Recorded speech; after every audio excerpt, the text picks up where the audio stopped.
নমস্কাৰ বিভিন্ন সংবাদ মাধ্যমৰ পৰা ফোন আহিছে এটা প্ৰতিক্ৰিয়া লাগে গৌৰৱ গগৈৰ পত্নী এলিজাবেথ গগৈ আইএসআই বা তেনেকুৱা কিবা এনজিঅ'ত কাম কৰা সূত্ৰে তেওঁৰ যোগসূত্ৰ আছে মাননীয় মুখ্যমন্ত্ৰীও টুইট কৰিছে প্ৰতিক্ৰিয়া দিবলগীয়া আমাৰ ইয়াত বিশেষ একো নাই ৰাইজেও বুজি পায় যে সন্মুখত 2026ৰ নিৰ্বাচন গৌৰৱ গগৈ এজন প্ৰত্যাশিত কেণ্ডিডেট হিচাপে হিমন্ত বিশ্ব শৰ্মাই যোৰহাটৰ লোকসভা নিৰ্বাচনতেই গম পালে যে গৌৰৱ গগৈ তেওঁৰ সন্মুখত এটা প্ৰত্যাহ্বান তালিভালিৰে একচুয়ালি বেছি সময় নোৱাৰে গতিকে তালিভালি বাদ দি এইবাৰ যিটো ৱেবছাইটৰ পৰা বা যিটো পৰ্টেলৰ পৰা বা যি বাতৰিত এই গোটেই বাতৰিটো পৰিৱেশন কৰা হৈছে যদি সঁচা হয় এইটো আইনী ব্যৱস্থা হ'ব চৰকাৰে ব্যৱস্থা কৰিব সেইটো বিষয়ত ক'বলগীয়া আমাৰ হাতত কোনো ব্যৱস্থা নাই কিন্তু মই এটা কথা ক'ব বিচাৰিছো মুখ্যমন্ত্ৰীও ইমান তৎপৰ হৈছে সিংগাপুৰত আছে ইয়াত তেওঁ নথকা অৱস্থাত এই গোটেই কথাবিলাক তেওঁলোকে প্ৰচাৰ কৰি এটা প্ৰমাণ কৰিছে যে সন্মুখত যে 26ত গৌৰৱ গগৈ বা অসমৰ কংগ্ৰেছ তেওঁলোকৰ কাৰণে এটা বৃহৎ প্ৰত্যাহ্বান ইয়ে উচাইছে এতিয়া মিডিয়াই কৈছে যে আপোনালোকে এটা প্ৰতিক্ৰিয়া দিয়ক প্ৰতিক্ৰিয়া মই এটা কথাই দিছো প্ৰতিক্ৰিয়া এখন চৰকাৰৰ দিনত এতিয়া গৌৰৱ গগৈ পত্নীক টানি পেলাই প্ৰতিক্ৰিয়া বিচৰাৰ সমান্তৰাল ভাৱে আপোনালোকে যদি ভালকে চাই মই নিউজটো আপোনালোকক দেখাই দিব পাৰো জুন মাহৰ 13 তাৰিখ 2023 চনত এটা নিউজ ওলাইছিলে যে মণিপুৰৰ নিৰ্বাচনত ৰাম মাধৱ আৰু হিমন্ত বিশ্ব শৰ্মাই কুকি মিলিটেন্টৰ লগত উগ্ৰপন্থীৰ লগত এগ্ৰিমেন্ট কৰি তেওঁলোকে চৰকাৰ গঠন কৰিছিল এইটো এটা এফিডেভিট অমিত শাহলেও পঠাই দিছিল হাউকিবুলা যিজন উগ্ৰপন্থীৰ এজন মানে ব্যক্তিয়ে পঠাই দিছিল এতিয়া মই এটা কথা ক'ব বিচাৰিছো হিমন্ত বিশ্ব শৰ্মাই যিমান বস্তুবিলাকত খুব সিৰিয়াস হোৱাৰ কথাটো কয় এতিয়া এই যে হালেৰি খিয়াল খাদে নিজৰ প্ৰত্যেকবিলাক কথাক তেওঁলোকে একদম ভুৰুকাত ভৰাই এতিয়া হসা মিছা কথাটো মই নকওঁ কাৰণ সেই কথাটো গৌৰৱ গগৈ ডাঙৰীয়া প্ৰতিক্ৰিয়া দিব তেওঁ পত্নীয়ে দিব বিভাগীয় যিবিলাক আমাৰ সংস্থা আছে বিভাগীয়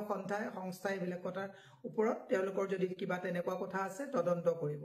কিন্তু মই এটা কথা কৈছো যে আমাৰ যিজন প্ৰধানমন্ত্ৰীয়ে যে পাকিস্তানত গৈ বিৰিয়ানী খাই আহিছিলে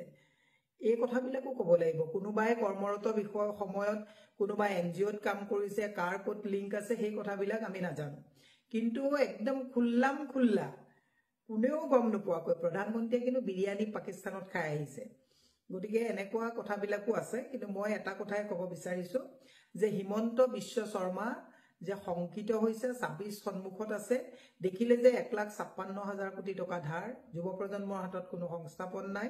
আৰু যোৰহাটত প্ৰায় 100 কোটি টকা খৰচ কৰি পেলাই গৌৰৱ গগৈ ডাঙৰীয়াক যেতিয়া তাত তেওঁ পৰাজিত কৰিব নোৱাৰিলে এতিয়া এখন মানে বেলেগ এখন তেওঁ প্ৰতিচ্ছবি তেওঁ বিচাৰি দাঙি ধৰিব বিচাৰিছে যে গৌৰৱ গগৈ বলে নোৱাৰি এতিয়া পত্নীয়ে ক'ত কাম কৰিছিলে এই বিষয়বিলাক গৈ পেলাই তেওঁ এটা মানে এখন নাটক ৰচিব বিচাৰিছে গতিকে নাটকৰ যদি সত্যাসত্যতা আছে এটো আইনী ব্যৱস্থা কৰিব তাত আমি ক'বলগীয়া কথা নাই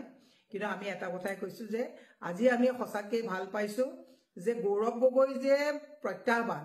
এই কথাটো হিমন্ত বিশ্ব শৰ্মাই যেনেকে এখন জাল পেলাইছে এই জালখনত প্ৰমাণ হয় যে গৌৰৱ গগৈৰ কাৰণে তেওঁ এটা সন্মুখত ডাঙৰ প্ৰত্যাহ্বান আছে আৰু মুখ্যমন্ত্ৰীক এটা কথা কৈছো নৈতিকতাৰ কথা কোৱা তেওঁ টুইটটো পঢ়িলো তেওঁ যিমান সিৰিয়াস কথা এটা কৈছে নৈতিকতাৰ কথা কৈছে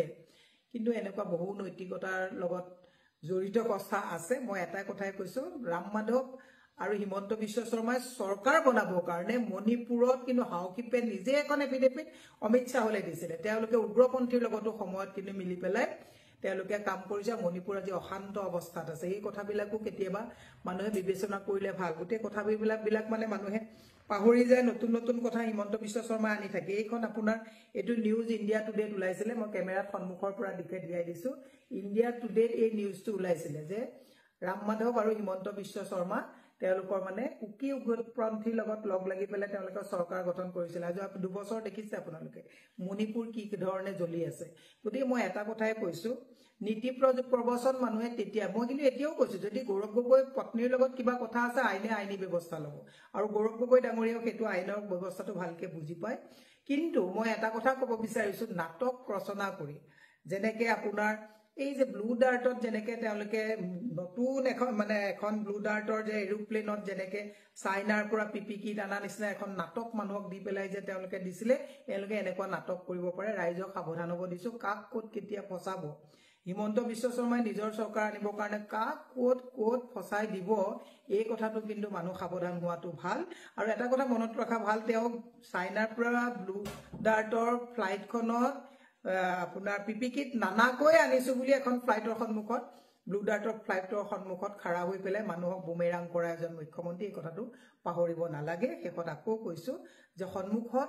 গৌৰৱ গগৈ বৃহৎ প্ৰত্যাহ্বান হিচাপে খাৰা হৈছে যাৰ কাৰণে নতুন নাটকৰ ৰচনা কৰা হৈছে আৰু যদি নাটকত যদি সঁচা অৰ্থত যদি কিবা কথা আছে আইনী ব্যৱস্থা ল'ব তাত আমাৰ ক'বলগীয়া কথা একো নাই কিন্তু তেওঁলোকৰ প্ৰধানমন্ত্ৰী আমাৰ প্ৰধানমন্ত্ৰী পাকিস্তানত বিৰিয়ানী খোৱাৰ কথাটো কিন্তু ভাৰতবৰ্ষৰ ৰাইজক অজ্ঞাত ৰাখি বিৰিয়ানী খাবলৈ যেতিয়া গৈছিলে এই কথাবিলাকতো সৰবতো ভাল আছিল বুলি আমি পাকিস্তানৰ লগত বা